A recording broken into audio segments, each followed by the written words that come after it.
நல்லது. நம்ம வசனத்தில் போனோம். வெளிப்படுத்தல் 21:5. வெளிப்படுத்தல் 21:5 என்ன படிக்கிறோம்? சிங்காசனத்தின் மேல் வீற்றிருக்கிறவர், இதோ நான் சகலத்தையும் புதிதாக்குகிறேன் என்றார். பாருங்க, சிங்காசனத்தில் வீற்றிருக்கிற தேவன் அவர் சொல்றார், நான் எல்லாத்தையும் புதிதாக்குகிறேன். ஹல்லேலூயா. அவர் புதிதாக்குகிற வல்லமை உள்ள தேவன். அவர் படைப்பாளர் ஆகியனாலே அதை புதிதாக்கும் அவர் வல்லமை உள்ளவர். ஏன்னா இதனுடைய எல்லா அடிப்படையிலும், எல்லா நுட்பங்களும், எல்லா டெக்னிக்கும் அவருக்கு தெரியும். அல்லேலூயா. நல்லது.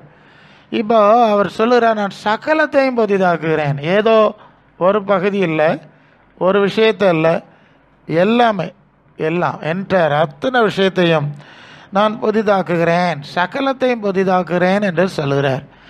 நம்ம எல்லாருக்கும் புதிதாக்குதல்னா ரொம்ப இஷ்டம் இல்லையா? ஒரு வீட்டை கட்டினா கொஞ்ச நாளைக்கு குடியிருப்பாங்க, அப்புறம் சொல்லுவாங்க வீடு பழசாயிடுச்சு, இனி இதை வீட்டை புதுசாக கட்டணும். ஒரு ட்ரெஸ்ஸை வாங்கினா ஒரு வாரம் உடுப்பாங்களா, ஒரு மாதம் உடுக்க போகிறாங்களான்னு தெரியாது. ஏன்னா கடையில் எல்லாம் கட்டி தொங்க விட்டுருக்கிறத பார்த்தோன்னே, சே நம்ம போட்டது பழைய ஃபேஷன் ஆகிப்போச்சு, பழைய ஃபேஷன் ஆகிப்போச்சு. இப்போ புது புது ஃபேஷன் எல்லாம் வந்துட்டுருக்கு இல்லையா? இதை போட்டுட்டு போனால் நம்ம கிண்டல் அடிப்பாவ, இது உங்கள் தாத்தா போட்டதான்னு கேட்பாவ. அதனால் என்ன செய்யணும்? துணியை, ட்ரெஸ்ஸை புதுசாக்கணும், பைக்கை புதுசாக்கணும், காரை புதுசாக்கணும். அல்ல இல்லையா? எல்லாத்தையும் புதுசாக்கணும்னு தான் எல்லாருக்கும் ஆசை. அப்போ நமக்கு எல்லாத்தையும் புதுசாக்கணும், புதுசாக பார்க்கணுன்னு ஆசை இருந்தால், இந்த உலகத்தை படைத்த ஆண்டவருக்கு, ஐயோ இந்த உலகம் பாழாக கிடக்குது, இப்படி இருக்கு இல்லையா? உலகம் ஏன் பாழாக கிடக்குதுன்னு உங்களுக்கு தெரியும் இல்லையா? உலகம் ஏன் பாழாக கிடக்குது? அதை படைச்சது ஆசீர்வாதமாக இருந்தது நமக்கு தெரியும். ஆதியாகமம் 1:28, பலுகி பெருகி பூமியை நிரப்பி ஆட்சி செய் என்று சொல்லி அவனை ஆசீர்வதித்தார். சாவு கிடையாது, நோய் கிடையாது, பசி கிடையாது, துக்கம் கிடையாது, வருத்தம் கிடையாது, ஒன்றும் இல்லை. ரொம்ப ஆசீர்வாதமாக இருந்தார்கள். பிறகு பரலோக தேவனை அசட்டை பண்ணி பிசாசுக்கு பின்னால் போனதுனால எல்லா சாபம் வந்துட்டு. அது ஆதியாகமம் 1:16-19 நமக்கு தெரியும். நம்ம அடிக்கடி எப்போதும் அதை நினைவு கூற வேண்டும். சுவிசேஷம் ஒரு சுவிசேஷம் தான் இருக்குது பாருங்க. ஒவ்வொரு இடத்துக்கு ஒரு சுவிசேஷம் பேச முடியாது, ஒவ்வொரு ஆளுகளுக்கு ஒரு சுவிசேஷம் ஒன்றும் பேச முடியாது, நேரத்துக்கு ஒரு பிரசங்கம் ஒன்றும் பேச முடியாது. ஒரே சுவிசேஷம், ஒரே செய்தி. அதை நாம் சரியாக கற்று தேர்ந்து தெளிந்து உணர்ந்து புரிந்து உறுதிப்பட்டு அதில் கடந்து செல்ல வேண்டும். அதுதான் சபையினே அஸ்திபாரம். அல்ல இல்லையா? நீங்கள் விரும்பினாலும் விரும்பாட்டாலும், கேட்டாலும் கேட்காட்டாலும், மீண்டும் மீண்டும் அதுவே பேசப்படும். சரி, அப்போது சாபம் வந்துட்டு, இந்த சரீரம், நோய், சாவு வந்துட்டுது, உலகம் சபிக்கப்பட்டது, எல்லாம் நமக்கு தெரியும். நம்ம அடிக்கடி சிந்திக்கிறதான வசனம். அப்புறம் சாத்தானுடைய ஆளுகை வந்துட்டுது, உலகம் முழுவதும் பிசாசுக்குள்ளே கிடக்குது. அதனால தான் உலகத்தில் உள்ள இவ்வளவு துன்பங்கள், துன்மார்க்கங்கள், அக்கிரமங்கள் பயங்கரம் நிறைஞ்சதான் இந்த சாப சூழ்நிலையில் உலகம் இருக்குது. அப்போ ஆண்டவர் பார்த்தார், இனி இப்படி இதை வைக்கப்படாது, இந்த சாப சூழ்நிலைக்கெல்லாம் ஒரு முடிவு உண்டாக்கணும். பழைய காலத்தில் நம்ம வீடுகளில் இந்த பழைய பாய், பழைய தலைவனை இதெல்லாம் ரொம்ப பழசாயிட்டுனா என்ன செய்வாவ? அதை ஒரு இடத்துல கொண்டு குவித்தி வச்சு அதுக்கு அதில் மண்ணெண்ணெய் விட்டு தீ கொளுத்துவாவ இல்லையா? வருஷத்துக்கு ஒரு தடவை சில ஆளுவெல்லாம் பழசெல்லாம் மாற்றுவாவ, புதுசாக்க. அல்ல இல்லையோ?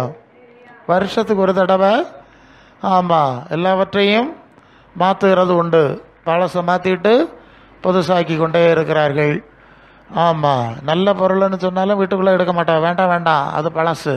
சரி, அப்போ இப்படியே தேவன் பார்த்தார், இந்த பழைய பூமி இனி வேண்டாம், இந்த பாழடைஞ்ச பூமி வேண்டாம், இதெல்லாத்தையும் தீ கொடுக்கணும். அல்ல இல்லையோ? நீங்கள் 2 பேதுரு 3:7-13 வரை போனால், இப்போ இருக்கிற வானம் பூமியும் அந்த வார்த்தையினாலே அக்கினிக்கு இரையாக வைக்கப்பட்டிருக்கிறது. பஞ்சபூதங்கள் வந்து உருகி போகுது.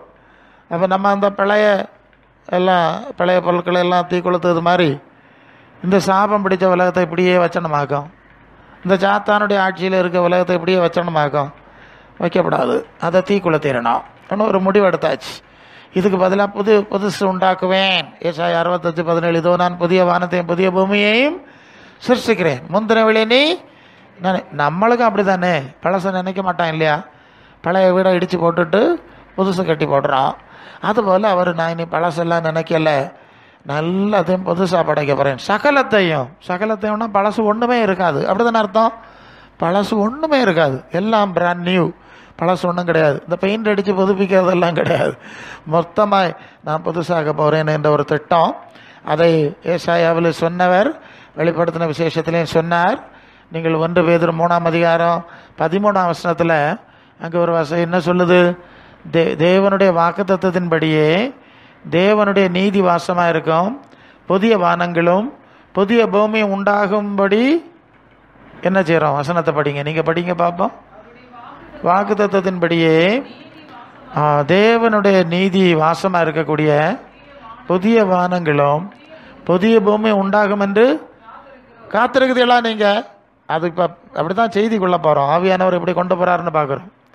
புதிய வானத்தையும் படைக்கிறேன், பழசை தீ கொடுக்கணுன்னு சொல்லியாச்சு, புதுசாக உண்டாக்க போகிறேன்னு சொல்லியாச்சு. அதெல்லாம் சரிதான் பிரசங்கியார். இப்போ நம்ம நிலைமை என்னது? நமக்கு புதுசு வேணுமா வேண்டாமான்னு இல்லையா அறியணும் இல்லையா? நீங்கள் எதுக்கு காத்திருக்குதிய? இந்த பூமியெல்லாம் சாபம் எல்லாம் மாற்றுவார், சோக்கேடெல்லாம் தீரும், உன் துக்க நாட்கள் முடிந்து போகும், இப்படியெல்லாம் சொல்லு. நமக்கு இங்கேயே சந்தோஷமாக சாவாமல் இருக்கலாம்னு நீங்கள் ஆசைப்படுத்தீங்களா? யாருக்காவது ஆசை இருக்கா? ஆசை இருந்தால் அது நிராசை தான். இயேசு உயிரோடு எழுப்பின ஆளுகளே செத்து போயிருக்காவ, இயேசு சுகமாக்குன ஆளெல்லாம் திருப்பியும் செத்து போனாவ.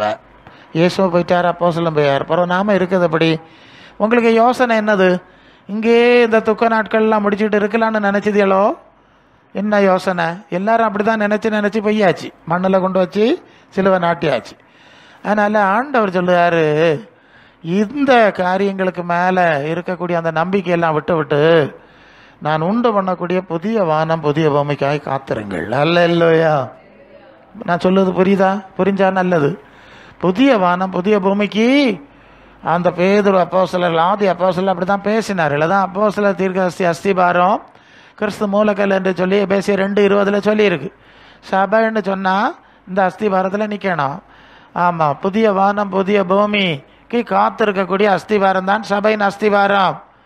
இந்த பூமிக்கும் இந்த சரீரத்துக்கும் உரிய காரியங்களுக்கு காத்து கிடப்பது கிறிஸ்துவின் சபையின் அஸ்திபாரம் அல்ல. உங்களுக்கு புரியுதா? அது வேறு பலர் இதில் சொல்லிட்டு போட்டு அதுக்குள்ளே போகலை. நான் கிறிஸ்துவின் சபைக்கு ஊழியக்காரனாக நிறுத்தப்பட்டிருக்கிறதுனாலே எனக்கு தந்த உத்தரவாதத்தை நான் நிறைவேற்ற வேண்டும். அப்போ கிறிஸ்துவின் சபையின் அஸ்திபாரம் புதிய வானம் புதிய பூமி, தேவன் ஆட்சி செய்கிறார்.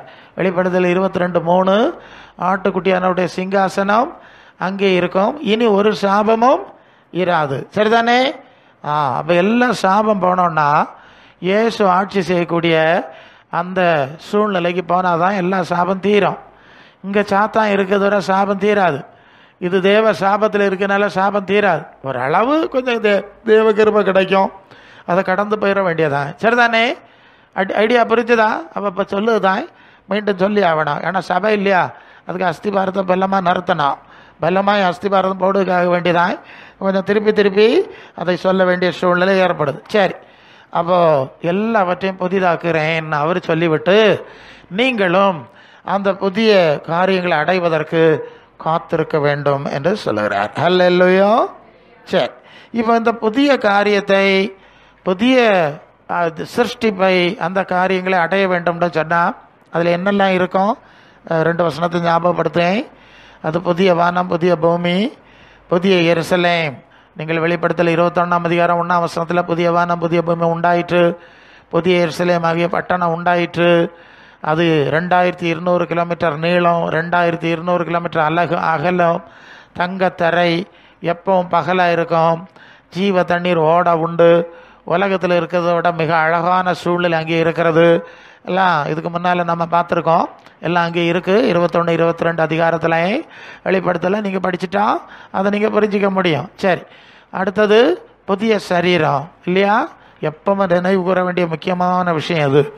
புதிய சரீரம் அது என்னது? 1 யோவான் 3:2 இயேசு இருக்கிறது போல அவருக்கு ஒப்பா இருக்கக்கூடிய புதிய சரீரம். பிலிப்பியர் 3:21 அவருடைய சரீரத்துக்கு ஒப்பாய் நம்மை மாற்றி அமைப்பார். இயேசுவின் சரீரத்துக்கு ஒப்பாய் அந்த புதிய சரீரமாக இருக்கிறது. கிறிஸ்துவின் சரீரத்துக்கு ஒப்பான சரீரம், ஆவிக்குரிய சரீரம், சாவில்லாத சரீரம், நோய் இல்லாத சரீரம், மகிமை பிரகாசத்தினால் மூடப்பட்டிருக்கிற சரீரம். அல்லேலூயா. புதிய சரீரம், புதிய வாசஸ்தலம். ஒரு சின்ன அறிமுகம். அப்போ இந்த சகலத்தையும் புதிதாக்குகிறேன்னு தேவன் சொல்லுகிறதுனால நம்முடைய சரீரத்தையும் புதிதாக்குவார். இந்த இதுக்கு பதிலாக புதிய வானம் புதிய பூமியையும் கொண்டு வந்து புதிய சிருஷ்டிப்பை உண்டாக்குவார். சரி, அப்போ இது எல்லாத்தையும் நம்ம அடையணும். அப்படி தானே? அடையணுமா வேண்டாமா? என்னத்த ஒரு மாதிரி இருக்குது, வேண்டாமோ? உங்களுக்கு அதெல்லாம் பழக்கம் இல்லை இல்லையா? நம்ம சில ஆளுகளுக்கு அப்படி தான் ஒரு பழக்கத்திலே போயிட்டா வேண்டாம். ஒரு பொம்பளை மீன் விற்றுட்டு இருந்து, மீன் கடையில் மீன் விற்றுட்டு இருந்து, அவளுக்கு தோழிக்கு வீட்டில் ஒரு கல்யாணத்துக்கு கார்டு கொடுத்துருந்து. அப்போது இவன் மீனெல்லாம் விற்று முடித்து வீட்டுக்கு போகிறவள தான் இவளுக்கு ஞாபகம், ஐயே அக்கா கல்யாணத்துக்கு கூப்பிட்டாலே அங்கே போகணுமே. உடனே இவன் மீன் குட்டையோடு எடுத்துக்கிட்டு நேராக எங்கே போனா?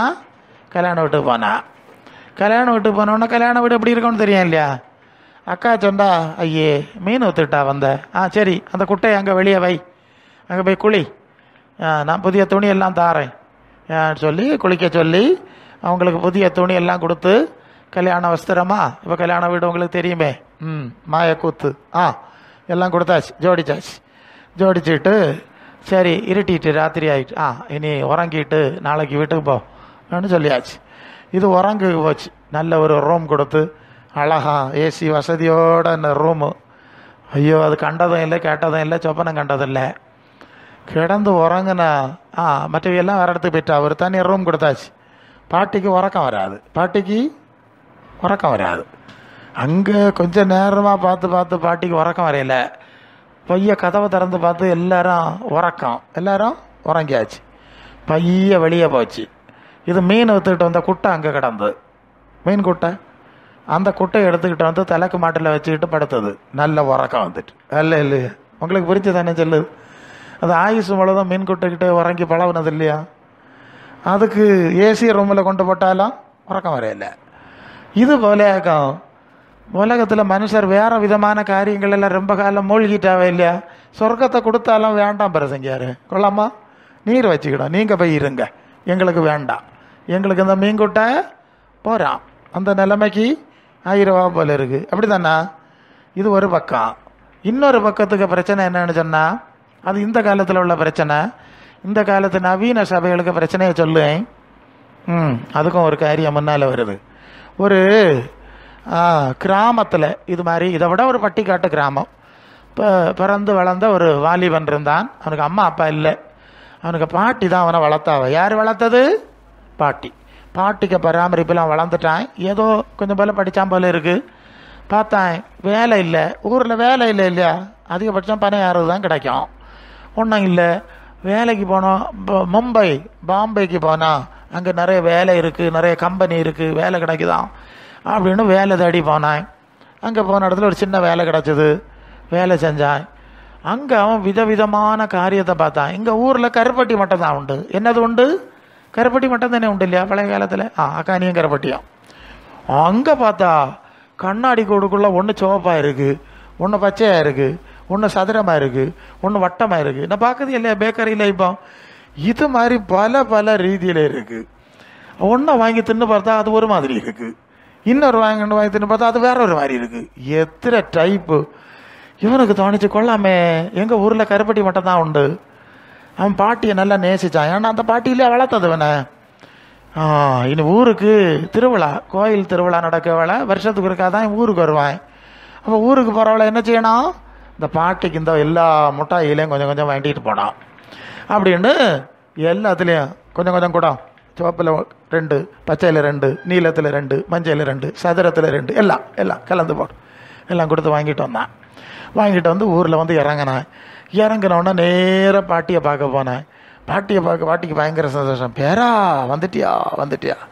உடனே பேரனுக்கு ஆசை என்னதுன்னா, நான் அங்கே உள்ள அந்த சுவையான அந்த முட்டாயெல்லாம் பாட்டிக்கு தின்ன கொடுக்கணும்னு சொல்லிட்டு எல்லாம் எடுத்தான்.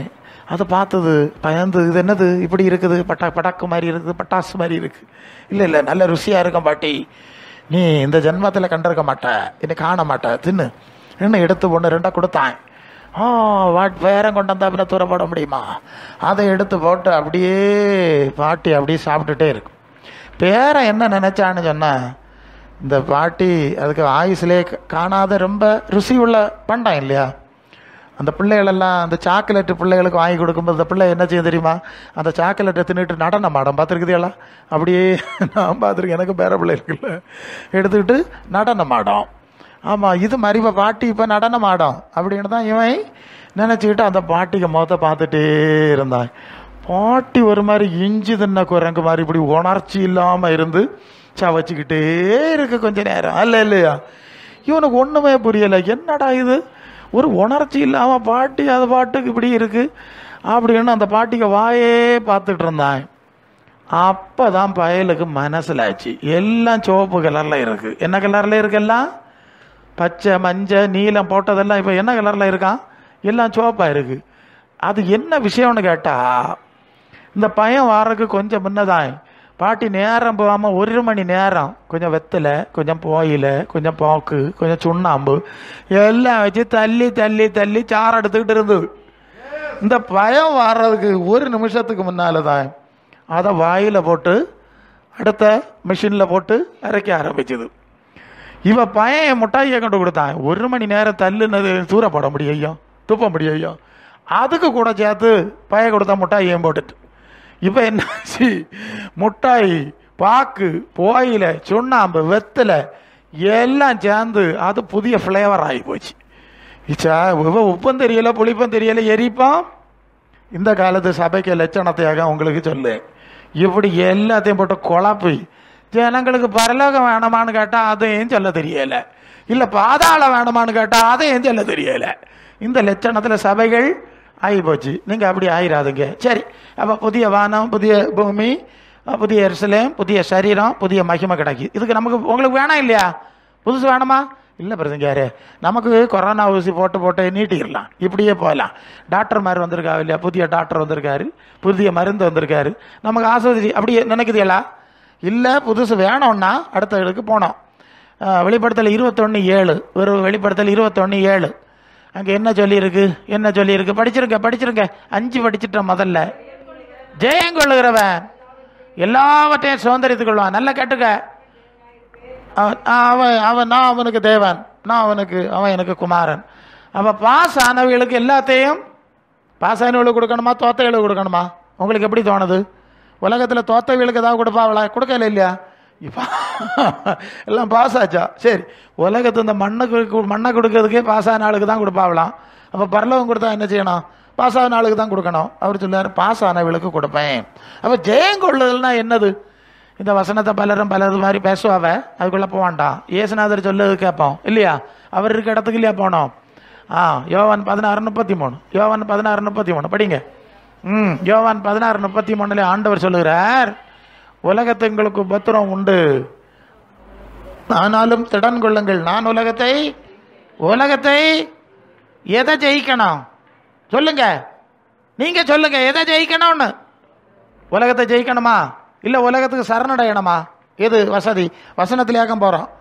புதிய சிருஷ்டியை உண்டாக்கிட்டு இருக்கிறார், நமக்கு தாரேன்னு சொல்லியாச்சு, வேணுமான்னு கேட்டாச்சு, வேணும்னு சொல்லியாச்சு. அப்போ வேணும்னா படித்து பாஸ் ஆகும். அது என்ன பாஸ் ஆகுது? உலகத்தை ஜெயிக்கணும். அப்போ உலகத்துக்கு சரணடைகிறவர்களுக்கு இந்த பரலோக ஆசீர்வாதம் கிடையாது. மனசில் வச்சுக்கணும். நான் அப்போஸ்தலர் அஸ்திபாரம் பேசிகிட்டு இருக்கேன். ஏன்னா இயேசுநாதர்கிட்ட பிசாசு சொன்னான். லூக்கா 4:5 பிசாசு சொல்லுகிறான், இந்த உலகம் முழுவதும் எனக்கு ஒப்படைக்கப்பட்டிருக்கு, எனக்கு இஷ்டமானவனுக்கு கொடுப்பேன். இயேசு என்ன சொன்னார்? உனக்கு உலகத்தை நீயே வச்சுக்க, எனக்கு வேண்டாம். இல்லையா, எனக்கு இந்த உலகம் வேண்டாம், அப்பாலே போய் சாத்தானே என்று சொல்லிட்டு அவர் போயிட்டாரா? அப்போ இயேசு உலகத்தை ஜெயித்தார். கடைசி வரைக்கும் நாம் உலகத்தான் அல்லேன்னு சொல்லிட்டார். யோவான் 17:14 வசனத்தில் நான் உலகத்தான் அல்லேன்னு சொல்லிட்டார். யோவான் 18:36 பிலாத்து விட்ட சொல்லுவார், என்னுடைய ராஜ்யம் இந்த உலகத்துக்குரியது அல்ல. வசனம் புரியுதா உங்களுக்கு? புரியணும், அதுக்கு தான் இந்த இடத்த வச்சிருக்கு. வேற ஒரு தினம் டிவியில எல்லாம் அவன் உங்களை ஏமாத்திட்டு இருக்கான், இந்த உலகத்தில் இப்படியே இருப்போம்னு சொல்லிட்டு உங்களை முட்டாளாக்குவான். அதனால தான் ஆண்டவர் சபையை வச்சிருக்கிறார். சரி, அப்போ என்ன புரிஞ்சுங்க? உலகத்தை ஜெயிக்கணும். ஜெயிக்கணுமா வேண்டாமா? ஜெயிக்க விருப்பம் இல்லையா? நீங்கள் தானே சொல்லணும். அல்ல இல்லையோ? அப்போ உலகம் முழுவதும் பிசாசுக்குள்ளே கிடக்கு. ஒன்றியவன் 5:19, யாக்கோபு 1:27 சொல்லுது, உலகத்தால் கரைபடாதபடி தன்னை காத்து கொள்ளுகிறதே சுத்த மாசில்லாத பக்தி. புரியுதா? புதுசாக இருக்கிறதுக்கும் உங்களுக்கு பைபிளில் இருக்குது. உலகத்தால் கரைபடாதபடி. சட்டையில் ஒரு கரை அடிச்சுன்னா போவாது, அது கரைன்னு சொல்லியிருக்கு, அழுக்குன்னு சொல்லல, கரை. உலகத்துக்கு போட்டிருக்க வார்த்தை என்னது? அது கரை, அழுக்கு கிடையாது. அழுக்குன்னா துவைச்சிடலாம், கரை போகாது, அதுதான் அந்த வார்த்தை. அப்போ உலகத்தால் கரைபடாதபடி தன்னை காத்து கொள்வதுதான் உண்மையான பக்தி. சும்மா பக்தி கூட்டம்னு ஓடிட்டு நடக்குதில்ல. பக்தின்னா என்ன, சுத்தமான பக்தின்னா என்னன்னு நீங்கள் பார்த்துக்கிடணும். யாக்கோபு 4:4 உலக சிநேக தேவனுக்கு விரோதமான பகை என்று அறியீர்களான்னு சொல்லியிருக்கு. சரியா? அப்போ உலகத்தை ஜெயிப்பீங்களா, உலகத்துக்கு சரணடைய போறீங்களா? நீங்கள் தீர்மானம் எடுத்து அந்த தீர்மானத்தில் தெளிவாக இருந்து அதற்கு ஏற்ப பிரயாசப்பட்டாதான் இந்த புதிய ஆசீர்வாதம் உங்களுக்கு கிடைக்கும். சரியா? ஒன்றில் உலகம் இல்லைன்னா பரலோகம், 2ல் 1 தேடிக்க, 2ம் கிடைக்காது. உலகத்தில் தகுதியான காரியங்கள் தர்றாரு, அது வேற விஷயம், நான் கேட்டீங்க, அதெல்லாம் இருக்கு. அதுக்கு மேலே நீங்கள் ஒன்றும் கனவும் காணாண்டா, சொப்பனமும் காணாண்டாம், மனசில் வச்சுடுங்க. சரி, இப்போ உலகத்தை ஜெயிக்கணும். அப்போ உலகத்தை ஜெயிக்கிறவர்களுக்கு மட்டும்தான், சரணடையாதவர்களுக்கு மட்டும்தான் இந்த பரலோகம் கிடைக்கும். 2வது, அது மார்க்கு 6:20-21, பரலோகத்திலே உங்கள் பொக்கிஷத்தை சேர்த்து வைங்கள். உங்கள் பொக்கிஷம் எங்கே இருக்கிறதோ அங்கே உங்கள் இருதயம், உங்கள் மனசை நீ எங்கே வைக்கணும்? பூலோகத்தை விட்டாச்சு, பூலோகத்திலேருந்து மனசை விட்டாச்சு. பூலோகத்திலே மனசை வையாதிருங்கள், உலகத்தில் உள்ள அன்பு கூறாதிருங்கள். அது 1 யோவான் 2:15-17 வரைக்கும் 19 வாசிக்கிறோம், அன்பு கூறல். அப்போ உலகத்தை விட்டாச்சு. இனி அந்த இடத்துல எதை வைக்கணும்? பரலோகத்தை வைக்கணும். பரலோகத்திலே உங்கள் மனசை வைக்கணும், உங்கள் மனசிலே பரலோகத்தை வைக்கணும். அதுதான் கொலோசியர் 3:2 படிக்கிறோம். கிறிஸ்து தேவனுடைய வலது பார்சத்தில் இருக்கிற மேலானவைகளை தேடுங்கள், பூமிக்குரியவளை அல்ல, மேலானவைகளை. சரிதானே? மேலானதை தேடினா மேலான இடத்துக்கு போகலாம். கீழானவைகள் இந்த உலகத்துக்குரியவளை சேர்ந்தா மண்ணுக்கு போகலாம். உங்களுக்கு எது வசதி, எது வேணும்? அல்ல இல்லையா? நீங்கள் தீர்மானம் எடுக்கணும். கொஞ்சம் வரியமாக நாங்கள் கூட்டத்துக்கு வந்து போகிறோம் பிரசங்கியாரு, நீ கொஞ்சம் வரியமாக வந்து போய் என்ன பிரயோஜனம்? அல்ல இல்லையா? உங்களுக்கு தான் பரலோக ஆசையே இல்லையே. நாங்கள் 10 வரையும் 25 வரையும் கூட்டத்துக்கு போனேன்னு சொன்னால் உங்களுக்கு யாரா பரலோகம் தருவாங்களா? அப்படி ஒன்று தர மாட்டாவ. நீ விரும்பலை, நீ தேடலை, நீ மனசை வைக்கலை. உனக்கு வாஞ்சாவளம், பியா போகணும், நோய் போகணும், 5-6 நாள் வாழணும், அப்புறம் மண்ணில் வச்சணும், எல்லாம் கிடச்சி இல்லையா? வச்சாச்சு இல்லையா? போயிட்டே இரு. அல்ல இல்லையா? புரியுதா நான் சொல்லுது? உங்களுக்கு புரியணும். இப்படியே போக்கப்படாது. பரலோகத்தில் மனசை வைக்கணும், வச்சுதான் ஆகணும். நாங்கள் சொல்லுவோம், சாவுற சொல்லிக்கிட்டே இருப்போம். அல்ல இல்லையா? அதில் வச்சாதான் பரலோகம் கிடைக்கும். பிறகு நீ ஏமாந்து போகக்கூடாது. வெறும் சிலுவையை நாட்டி விட்டா பரலோகத்துக்கு போக முடியாது. அப்போ மனசு இப்போமே பரலோகத்துக்கு நேராக நீங்கள் திருப்ப வேண்டியது அவசியமான காரியம். சரிதானே?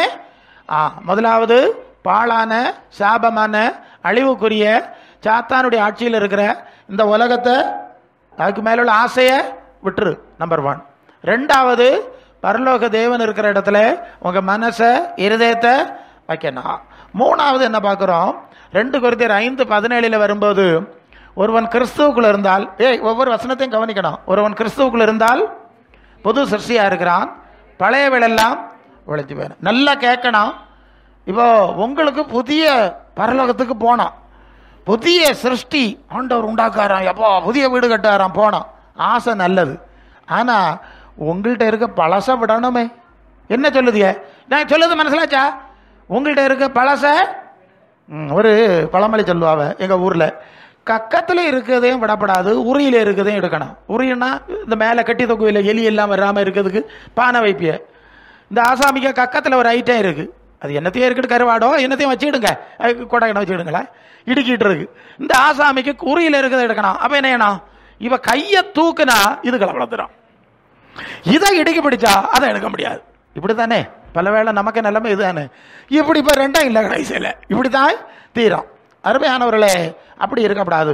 அப்போ பழையதை விடணும். நீ முதலாவது இங்கே இருக்கால புது சிருஷ்டியா மாறணும். பழைய ஆளுகளை எல்லாம் கொண்டு அந்த புதிய இடத்துல வைக்க முடியுமா? புதிய ஆளுகளுக்குள்ள அது புது சிருஷ்டி, அப்படிதான் சொல்லியிருக்கு. புதிய சிருஷ்டியில் வைக்கிறது புதிய சிருஷ்டியானவர்களை தானே வைக்க முடியும்.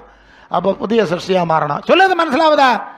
என்னைக்கு நான் பழசா தான் இருப்பேன் பிரசங்கியாரு, நீங்க வேண்டி வேண்டி தந்துக்கிட்டே இருங்க இப்படி சொல்லிட்டு இருக்கக்கூடாது. இல்லையோ நீ புது சிருஷ்டியா மாறுனியான்னு பார்த்துக்க.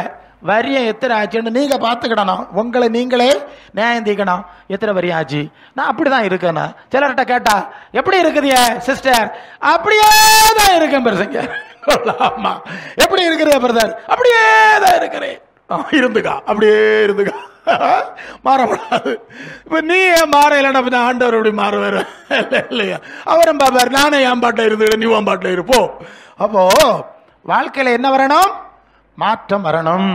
புது சிருஷ்டியினுடைய அனுபவம் வரணும்.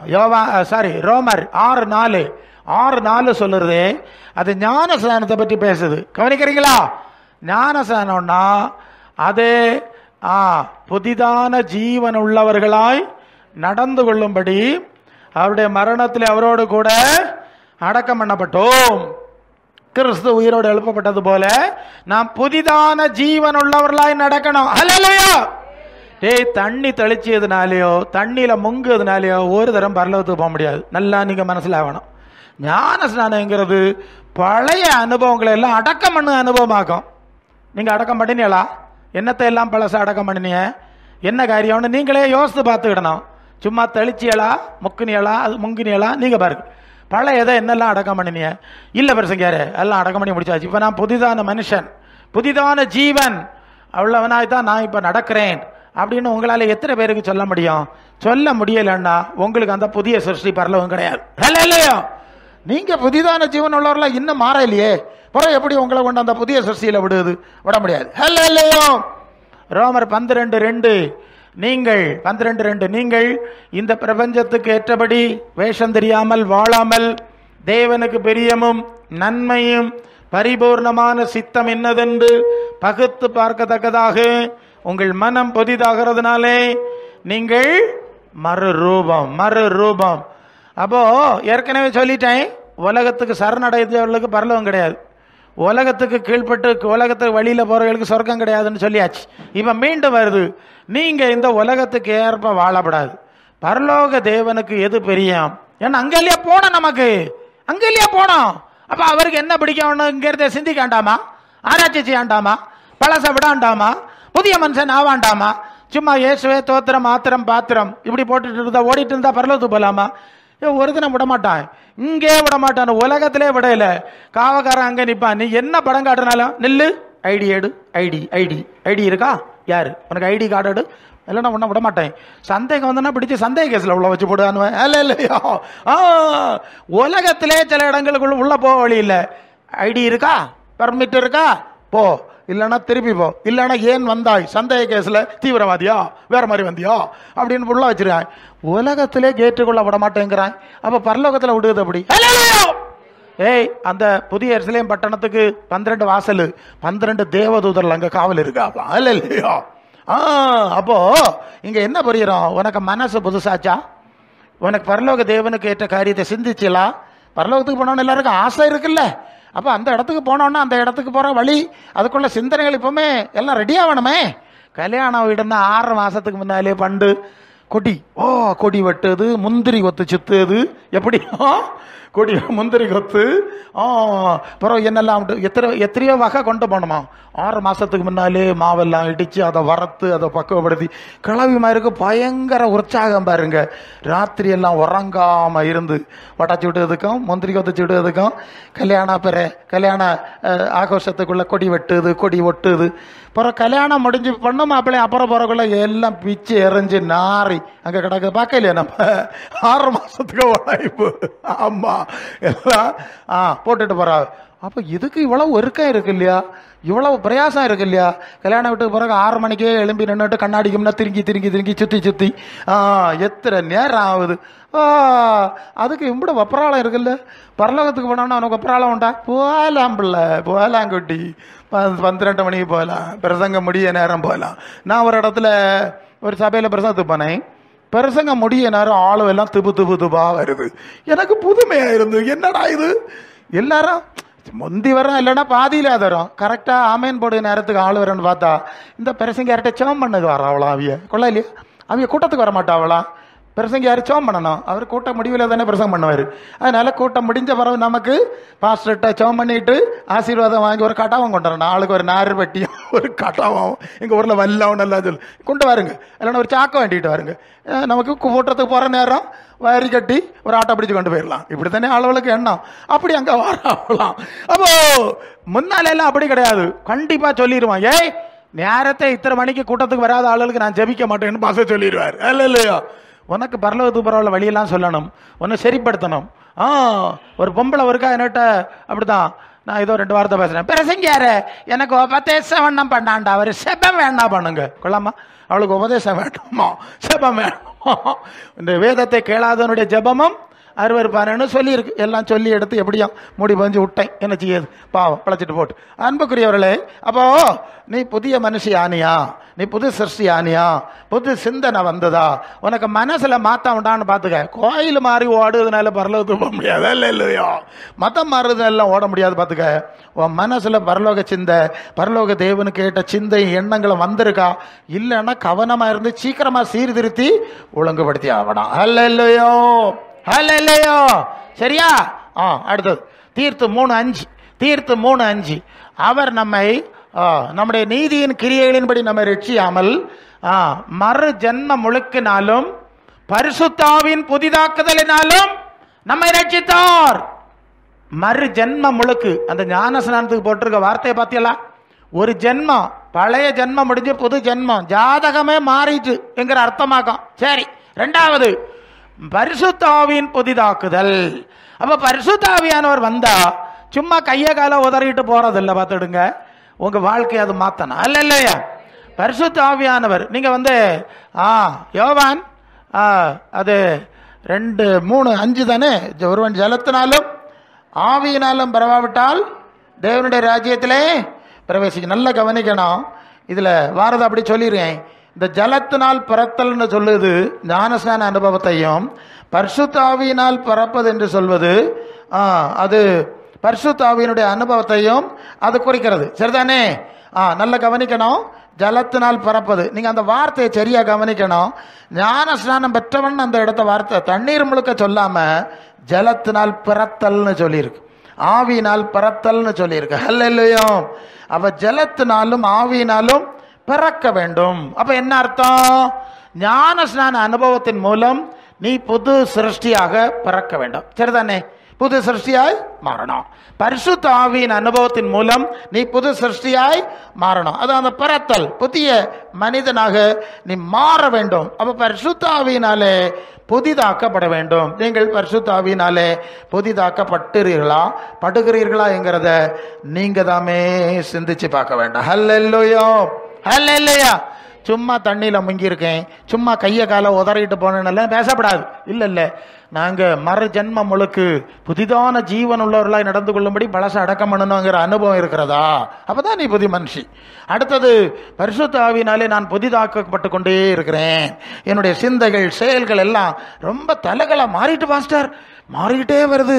ஆமாம், முற்றிலும் மாற்றப்படுகிறேன், முற்றிலும் புதிய மனுஷனாய் மாறுகிறேன் என்கிற ஒரு அனுபவம் இருக்கான்னு நீங்க பார்க்கணும். எபேசியர் 4:22-24 சீக்கிரம் படிங்க. எபேசியர் 4:22 எல்லா அனுபவமாக்கும், சபையின் அனுபவமாக்கும். முந்திர நடக்கைக்குரிய மோசம் போக்கும் இச்சைகளாலே கெட்டு போற பழைய மனுஷனை நிறுத்துங்க. பழைய மனுஷனை என்ன செய்யணும்? களைஞ்சு போடணுமா, கொண்டு தெரியணுமா? என்னத்தை சொல்லுதிய? அது எப்படி பிரசங்கியாரு? எங்க பாரம்பரியம், நாங்க ராஜராஜ சோழ வம்சத்துல உள்ளவிய, தேவர் குல தேவேந்திர குல எல்லாம் எழுதி போட்டிருக்காங்க. நாங்க வெளியில எல்லாம் பார்த்தோம். நாங்க விடுவதுக்கா? போரும் ஏறும், ஆமா ஏறும் போரும், அதான் அவங்களுக்கு குலத்தொழிலாம். கொள்ளாமா? நல்ல ஏறுனா என்னது? விவசாயம். ஏறுனா என்னது? விவசாயம். போருன்னா என்னது? அடிப்படை சண்டை வெட்டு குத்து. அப்ப தின்னுதும் வெட்டு குத்தம், தின்னுதும் வெட்டு குத்தம். அது என்ன அர்த்தம் ஆகுது? தின்னணும், அடிப்படி வச்சு சாவணும், தின்னணும், அடிப்படி அடிச்சு சாவணும். பிசாசு கொண்டு போயிருக்க போக்க பாருங்க. அல்லேலூயா. ஏறும் போரும் எங்கள் குலத்தொழில் எங்கேயோ எழுதி போடுறது. நான் வண்டியில போற இடத்துல நாங்க அந்த குலத்தை சேர்ந்தவியா இல்லையா? நாங்க எப்படி விடுவோம்? ஆனா அப்படியே இருந்துக்க. புதிய வானம் புதிய பூமி உனக்கு கிடையாது, புதிய சிருஷ்டியில உனக்கு இடம் கிடையாது. பார்த்துக்க, நீ அங்க பழைய இடத்துல இருந்துக்க. அல்லேலூயா. அப்போ எங்கள் பாரம்பரியம் இப்படி நாங்கள் இத்தனை வரியமாக்கும் அந்த பேச்செல்லாம் பரலோகத்தில் இடப்படாது. எத்தனை நீண்ட பாரம்பரியம் உள்ளதுன்னா ஆலய காலையில் போகிற இடம் புல்லு குறுத்து கல்லறை எங்கே இருக்குன்னே தெரியாது, மன்னர்களுடைய கல்லறை எங்கே இருக்குன்னே தெரியாது. அதனால் இதெல்லாம் தூரப்பட்டுட்டு அதெல்லாம் வேண்டாம். நான் பரிசுத்த ஆவியானவர் புதிதாக்குகிறபடி இப்போ முந்தின பழையவைகளை களைந்து போடுங்கள். போங்க போங்க.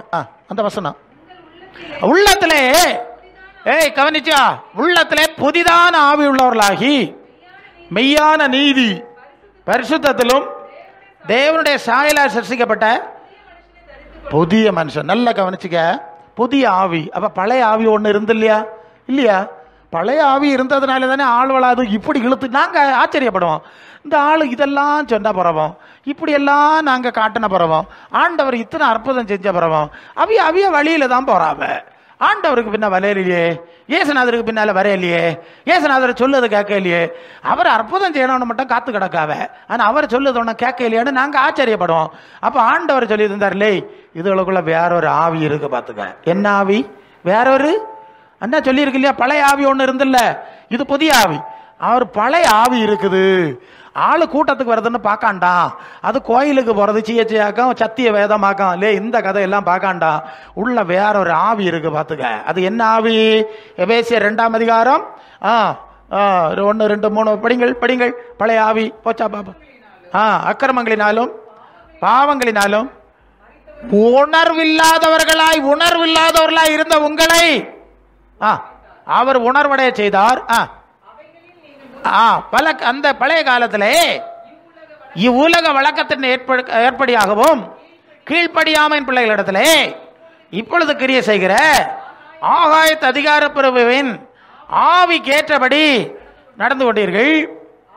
அவர்களுக்குள்ளே நாம் எல்லாரும் முற்காலத்திலே மாம்ச இச்சையின்படி நடந்து நமது மாம்ச மனசு விரும்பினதை செய்து சோபத்தினாலே பெற்றோர்களை போல கோபாக்கினின் பிள்ளைகளாக கவனிக்கிறீங்களா? எப்படி இருந்திய? உலகத்துல போற வார ஆளுகளை மாதிரியே நடந்தீர்கள், மனசுல தோணுது மாதிரியே நடந்தீர்கள். தெய்வம் ஒரு ஆளு உண்டு, அவருக்கு வழி இப்படி ஆகும், அதுல நம்ம நடக்கணும். என்னைக்காவது ஆளுவ சிந்திக்காவளா? கோயிலுக்கு போறது, பூசை காணுது, வீட்டுக்கு வர்றது, கள்ளு குடிச்சது வாங்கு இல்லையா? வேற என்னத்த நடக்குது? என்னத்த பாத்திய சித்தி இவையெல்லாம் கொண்டு பரலோகத்தில் வைப்பாவளாக்கும். என்ன சொல்லுதே நீங்க? அப்போ பழைய ஆவி ஒன்று இருந்து இப்படி அலக்கழிச்சுக்கிட்டே இருக்கு பார்த்துக்க. அது எப்பவும் காட்டாது. ஆளுவ சொல்லுவாங்க, பையன் நல்லா இருந்தான் பாஸ்டர், குட்டி நல்லா இருந்தா, நானும் நல்லா தான் இருந்தேன், இப்பதான் ஒரு மாதிரி கண்ணையும் மண்டையும் கறாக்குது. அது நல்லா இருந்து கொஞ்ச காலமாவே அங்க இருக்குது. கவனிக்கிறியா? பழைய ஆவி ஒன்று கொஞ்ச காலமாவே. ஆமா, பின்ன நீ அப்படித்தானே சொன்ன, எங்க குலத்தை விடுவானா, என் பாரம்பரியத்தை விடுவானா, குடும்பத்தை. அப்ப அந்த குல தெய்வம் அங்கே இருக்கட்டு, உன் பாரம்பரிய ஆவி அங்கே. புரியுது, சொல்லியது புரியுதா? நீ அப்படியே இருந்தா அந்த ஆவி அங்கேயே இருக்கு. அது எப்பவும் காட்டாது, சமயம் வரும்போது தான் வெளியே காட்டுற வேலைதான். கொஞ்சம் குழப்பமா இருக்கு பாஸ்டர். அல்ல இப்பதான் இது குழப்பத்தின் ஆவியாகும், இந்த குல தெய்வம் குழப்ப தெய்வமாகும். இதாக எனக்கு குடும்பத்தை அழிச்சது. சில ஆளுவை நான் பார்த்துருக்கேன். ஏன் வருதுன்னு தெரியல, நான் பேசணும். எங்கள் ஊரில் நடந்தது சொல்லு. நான் பையனை வாலிபனாக இருந்த காலம், இந்த பெண்ணுகிட்டுக்கு புது மாப்பிள்ளை பெண்ணுகிட்டுக்கு போவான். கல்யாணத்துக்கு போவியே இல்லையா? முதல்ல கல்யாணத்துக்கு போகும்போது முதல்ல ஒரு காரு, அந்த காலம் அந்த அம்பாசடர் கார் உண்டு, முதல்ல ஒரு காரு போம். இந்த காரில் போகிறவன் யார் தெரியுமா? கிறிஸ்தவன். இங்கேருந்து நாட்டேர் வந்து இம்மணக்கும் அருள் ஈவர வாசா இந்த நாட்டையர் பாட்டு பாடி செபம் பண்ணி அனுப்பிவிட்டாச்சு.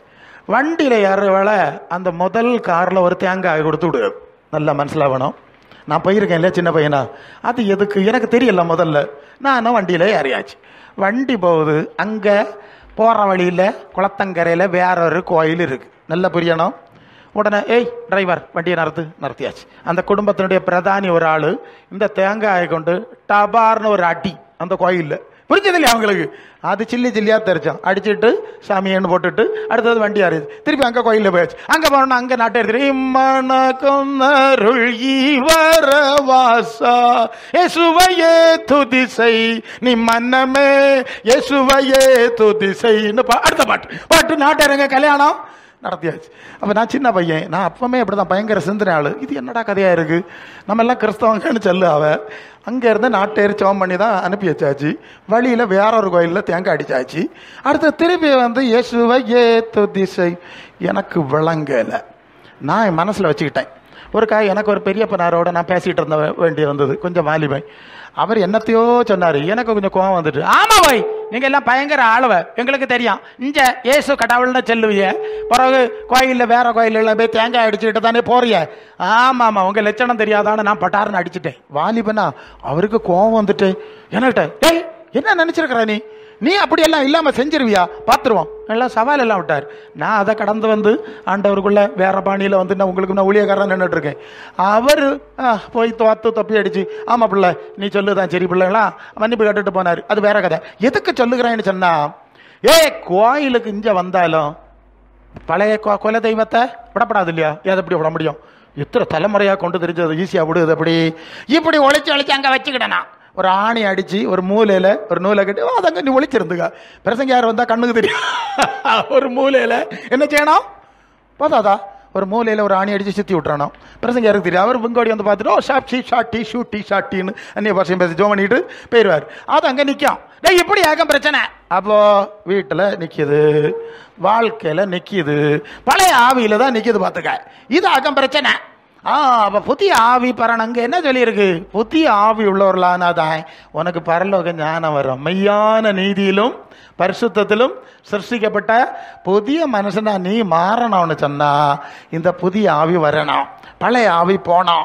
பழைய இதுலேருந்து விடுதலை இல்லைன்னு சொன்னா பழங்கஞ்சி தான் பாட்டுக்க, ரெண்டும் போட்டு மிக்ஸ் பண்ண முடியாது. வெத்தலை பாக்கு கதை சொன்னேன் இல்லையா, அப்படி ஆயிப்போம். சரி, அப்போ உங்களுக்குள்ள இருக்க ஆவியினுடைய நிலைமை எப்படி? போக்குவரவு, ஆவியினுடைய போக்குவரவு இல்லையா? ஆமா, ஆவியினுடைய போக்குவரவு எப்படின்னு எல்லாம் நீங்களே ஒன்று நிதானிச்சு பார்த்துக்கிட்டா கொள்ளலாம். பிரசங்கார் சொல்லு சரியா தான் இருக்கும் போல இருக்கு. கொஞ்ச காலமா அந்த ஆவிக்க போக்குவரவு தெற்கோதி வருது, மேற்கோதி வருது, கிழக்கோடி வருது, பாய்ச்சல் எல்லாம் பாயுது. உனக்குள்ள பரலோகத்திலிருந்து வந்த ஆவி இல்லாதனாலே ஆகும் அது உனக்கு மேல பாயுது அல்ல இல்லையா?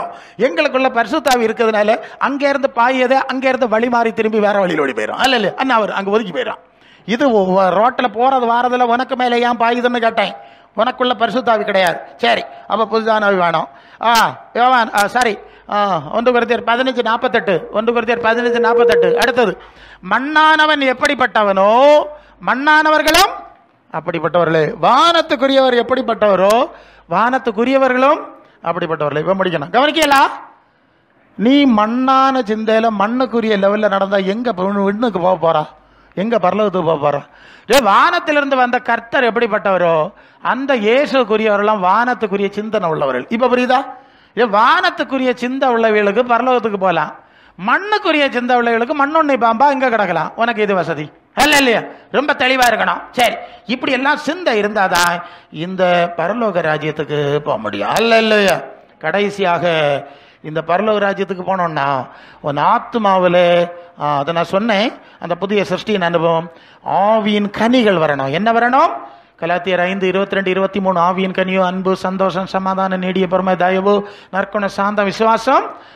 அந்த பரிசுத்த ஆவியின் கனி வரணும். அதுக்கு மேலே 19-21 வரை நிறைய சொல்லியிருக்கு. கொலைகள், வரிகள், களியாட்டுக்கள், எல்லாம் தீய குணங்கள்லாம் சொல்லியிருக்கு. அந்த அசுத்தாவினுடைய குணம் எல்லாம் போய் உனக்குள்ள புதிய சாயல் வரணும். என்ன சாயல் வரணும்? இப்ப இருக்க வேலையை அந்த சாயல் வரணும். அது இல்லையா விஷயம்? செத்தப்புறம் உயிரோடு எழும்பது பற்றி பேசல. இப்பமே அந்த சாயல் 2 கொரிந்தியர் 4:16 சொல்லுகிறது. ஆனபடினால சோர்ந்து போறதில்லை, எங்கள் புறம்பான மனுஷன் அழிந்து உள்ளான மனுஷன் நாளுக்கு நாள் புதிதாக்கப்படுதலான்னு கேட்டேன். அதான் விஷயம். புதிதாக்கப்பட்டா பரலோகத்துக்கு போகலாம், இல்லைன்னா பாதாளத்துக்கு போனோம். அதான் விஷயம். 2 கொரிந்தியர் 3:18 சொல்லுகிறது. நாம் திறந்த முகமாய் கர்த்தருடைய மகிமை கண்ணாடியிலே கண்கிற வண்ணமாய் கண்டு ஆவியா இருக்கிற கர்த்தரால் அந்த சாயலாகத்தானே மகிமையின் மேல் மகிமை அடைந்து மறுரூபம் அடைகிறோம். அப்போ இந்த அனுபவம் உங்கள்கிட்ட இருக்கா? என்னெல்லாம் வேணும்? பரலோகம் போனோம், அது புதிய சிருஷ்டி, அங்கே சாவு, நோய், சாபம் ஒன்றும் கிடையாது, நித்தியமாக வாழ போகிறோம். அது புதிய சிருஷ்டி, அந்த வார்த்தை புதிய சிருஷ்டி. அதுக்கு போனோம்னா நாம் இங்கே இருக்க வேலை புதிய சிருஷ்டியாக மாறணும். மனசு புதுசாகட்டு, வாழ்க்கை புதுசாகட்டு, ஆவி புதுசாகட்டு, கிரிய புதுசாகட்டு, சிந்தை புதுசாகட்டு, உன்னுடைய ஆத்மா புதுசாகி கொண்டே வந்தால் மட்டும்தான் இந்த ராஜ்யத்துக்குள்ளே போக முடியும். இந்த வேலை தான் சபையினுடைய வேலை.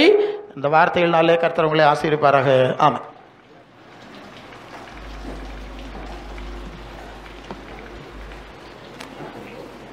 யார்